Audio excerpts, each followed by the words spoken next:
Bonsoir à tous, konbawa. Aujourd'hui on est au Japon et dans la ville de Nara.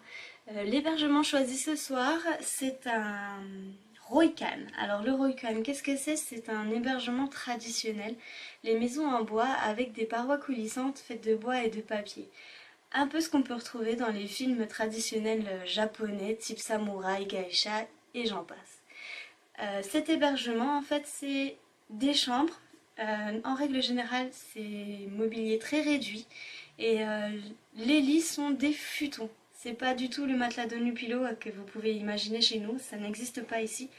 Les espaces étant très réduits et les besoins de logement très grands, tout l'espace japonais est fait pour la vie. Donc c'est-à-dire qu'une fois que vous avez rangé tout ça, vous avez la place pour vivre à l'intérieur sur les tatamis, vous reposer, etc. Faire tout ce que vous avez à faire.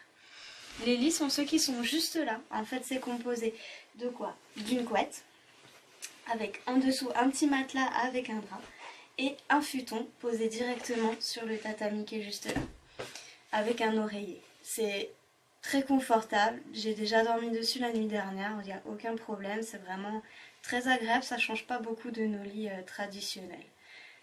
On vous donne aussi tout ce qu'il faut pour la douche. Ici, il y a des douches et par chance aussi des bains. On vous donne voilà tout le nécessaire. Donc moi, j'ai ma petite serviette avec ma ceinture et puis mon kimono pour venir me coucher après. Également ma léger douche et la brosse à dents. Tout est fourni. J'ai la chance d'avoir les bains. C'est génial, sauf qu'il y a des choses qu'on ne fait pas ici. Il faut savoir qu'en fait les bains au Japon sont faits uniquement pour se détendre.